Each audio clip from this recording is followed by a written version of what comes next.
Hey, this is Don from Padlock Technologies again with another video. This time we're going to talk about EVPN versus LISP protocol for things like routed access. Now, if you don't know what routed access is, I just did a video about layer 2 networks versus routed access networks. I'm going to put that up here somewhere. Watch that video, then come back to this one so you have some little background about what routed access is. But today we're going to talk about specifically something like SDA, why they just introduced like EVPN as a control plane protocol, and why you still want to probably use LISP, because there is one thing that LISP does in SDA that's better than EVPN. So let's go to the whiteboard here. We're already here. We're going to talk about EVPN first and what happens when things get connected to the network. So when we talk about something like SDA and we're talking about EVPN, right? So you have your typical. Now, this is not spine leaf, so this is not cloth fabric. That would be something like ACI or just your traditional MPBGP, EVPN fabric, stuff like that. So in SDA, we're going to have our borders. I'm just going to put B. Now, because we are using EVPN, you're just going to have your nodes down here, or your edge nodes, right? And they would be connected here, not necessarily in this fashion, because there could be some intermediate switches in between. But we're going to call this your fabric edges, right? Because you know how everybody wants to change the names and stuff for the same thing a million times, right? Now, in EVPN, what ends up happening is there is a route called a IP to MAC binding, which is hopefully you guys noticed by now, type 2 route in EVPN. So this is your IP to MAC binding, all right? Now there's some other types of routes in EVPN, but I'm just going to strictly focus on this one for now, okay? Now I'm only going to do the border nodes down to the fabric edge nodes. I'm not going to put the fusion router in there or any of that other good stuff in there. So what happens is when a node connects up, right? So we got a bunch of nodes here. When they connect up, what happens is it's going to generate this type 2 route. Now, from an SDA standpoint, this type 2 route now has to get synchronized on every one of these fabric nodes, right? So every time something moves, it always has to get updated in the EVPN table.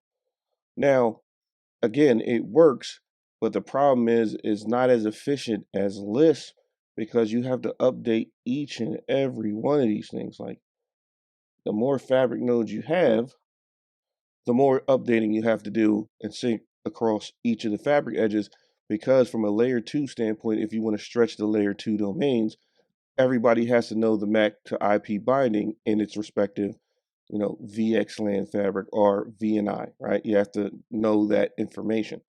And that would be I'll still use red. This is going to be your L2 VNI stuff, right? So your L2 VNI, right? So that table has to be updated with new MAC to IP to MAC bindings, so that, hey, I know from a fabric edge standpoint who to create a tunnel to get to whatever IP address I'm trying to get to if I span the VLAN across the entire fabric. Now, again, the biggest problem with this here is that this has to be synchronized amongst all the edges, and even though it works, it's not as efficient. Now, what does this look like with the LISP protocol? Why LISP, I think, is still better. Now, you still have to have additional components in SDA to do this, but I still think LISP is better for one specific reason. So now let's go up in here and let's talk about SDA with LISP, because that is what it technically uses for the control plane when it first came out, but people wanted to get, EVPN in there, and Cisco caved and brought that in there. So we still have our borders, right? So we still have our borders, and then we still have our fabric edges, all right?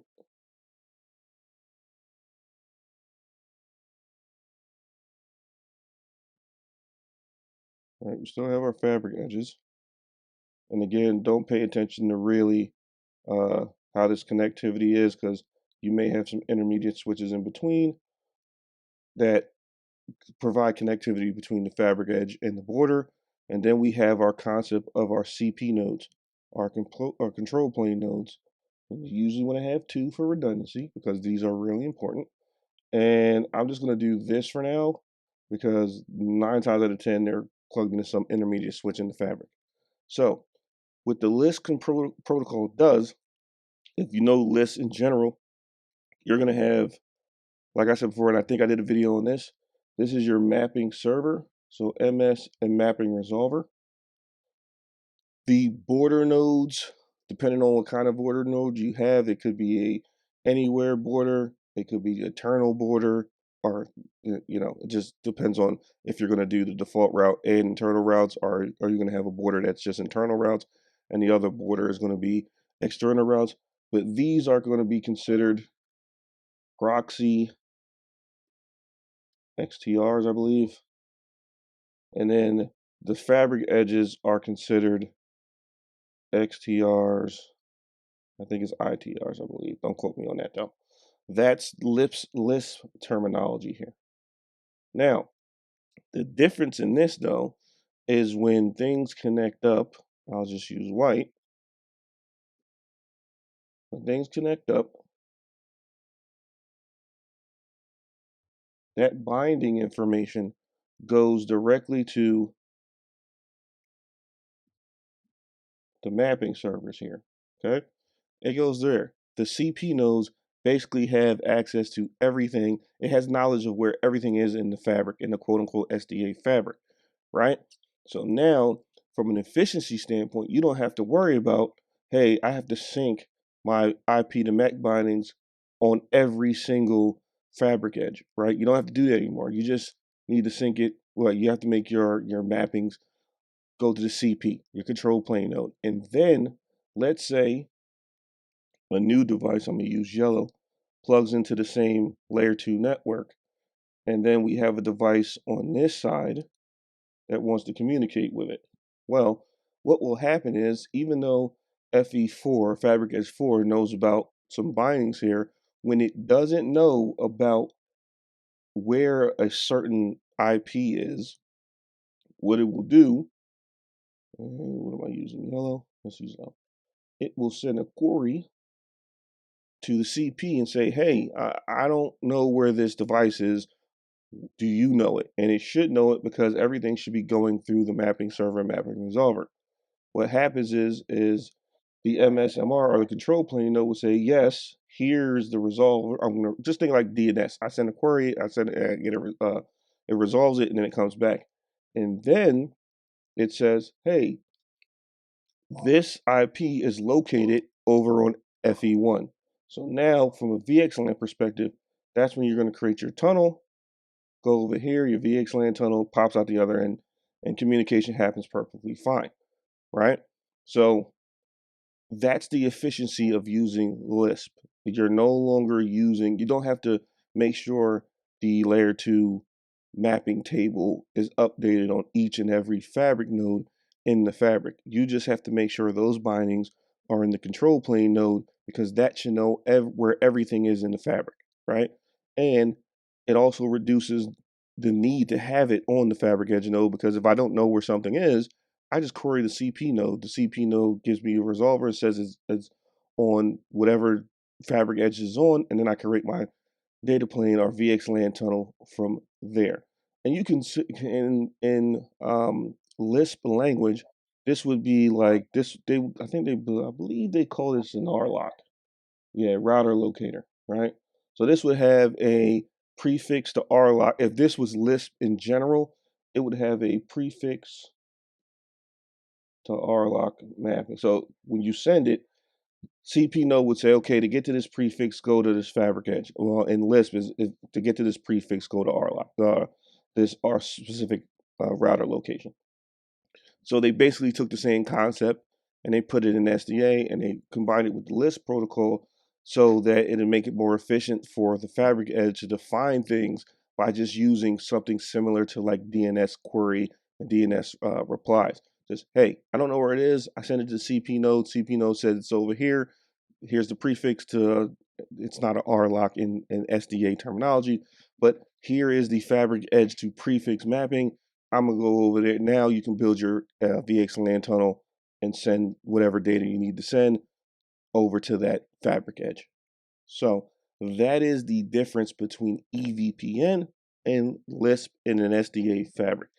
EVPN, the biggest takeaway here is if you're going to go EVPN, you got to know that IP to MAC binding has to be synchronized amongst all the fabric edge nodes. So if there's anything that's out of sync there, you might have some problems. And then if you're going to go with the LISP mode, you know that it's an efficiency thing and that all your mapping, so to speak, are going to be on the CP nodes. That's why you need two of them for redundancy, because this thing right here is like the key. This thing here is the key. If that goes down, if you only have one in your network and that goes down, your fabric's down. So that's why they usually tell you to have two in the design. And then anytime you look like a CVD, they always going to have two CPs in a actual design. Okay, so I mean, either way will work, but one's a little bit better in terms of efficiency than the other. And as you can tell, it's the LISP protocol. Now, if you don't know anything about LISP and you're a network engineer, I do suggest that you learn something about LISP protocol. You know, what was the reason behind it, how it works. So if you get into an SDA fabric or if you're dealing with something with LISP, you kind of know what to look for from a troubleshooting standpoint, and it gives you another tool in your toolbox when it comes to routing protocols. So I hope you enjoyed this video. Thanks for the question. If you got any value from this video, please don't forget to share, comment, like, and subscribe to the channel. I appreciate it. My channel is growing and it doesn't cost you anything but a click of a button. This is Don from Padlock Technologies again. Thank you and have a nice day.